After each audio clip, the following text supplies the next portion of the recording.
होली होली भारत देश का लोकप्रिय त्यौहार है। होली को रंगों और खुशियों का त्यौहार भी कहा जाता है। यह त्यौहार बड़े धूमधाम और हर्षोल्लास के साथ मनाते हैं। होली के त्यौहार के उपलक्ष्य में सभी लोग एक दूसरे के घर जाकर नाचते गाते और रंग लगाते हैं। होली के दिन पर लोग अपने घरों में अलग अलग तरह के पकवानों को भी बनाते हैं और मेहमानों को बुलाते हैं। यह त्यौहार हिंदू कैलेंडरों के अनुसार फाल्गुन महीने की पूर्णिमा को मनाया जाता है। यह त्यौहार 2 दिन तक मनाया जाता है, जिसके अंतर्गत पहले दिन होलिका दहन होती है और दूसरे दिन होली मनाई जाती है। होली का त्यौहार मनाने के पीछे एक प्राचीन इतिहास है। पौराणिक समय में एक हिरण्यकश्यप नाम का एक राक्षस हुआ करता था। वह पूरे संसार पर राज करना चाहता था, इसलिए उसने तपस्या करके ब्रह्मा जी से वरदान प्राप्त किया।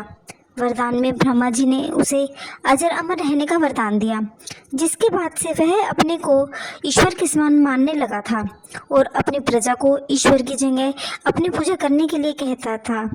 उसके डर के मारे उसकी प्रजा उसकी पूजा भी करने लगी थी। लेकिन हिरण्यकश्यप का पुत्र, जिसका नाम प्रहलाद था, वह हमेशा भगवान विष्णु की पूजा करता था, जो कि वह एक राक्षस का पुत्र था।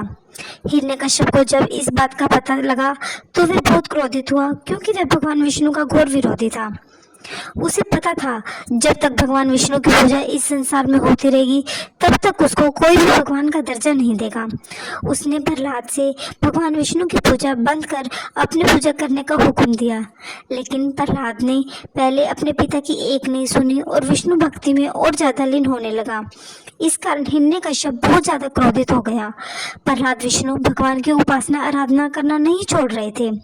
जब हिरण्यकश्यप का कोई भी पैतरा प्रहलाद पर काम नहीं किया तो अंत में हिरण्यकश्यप ने अपनी बहन और भक्त प्रहलाद की बुआ होलिका को अपने पुत्र को मारने का आदेश दिया।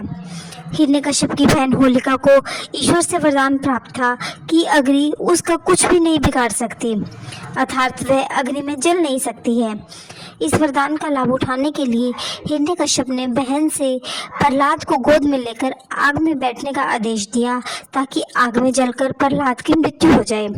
अपने भाई के आदेश का पालन करते हुए होलिका ने प्रहलाद को अपनी गोद में बिठाया और जाकर जलती हुई आग में बैठ गई।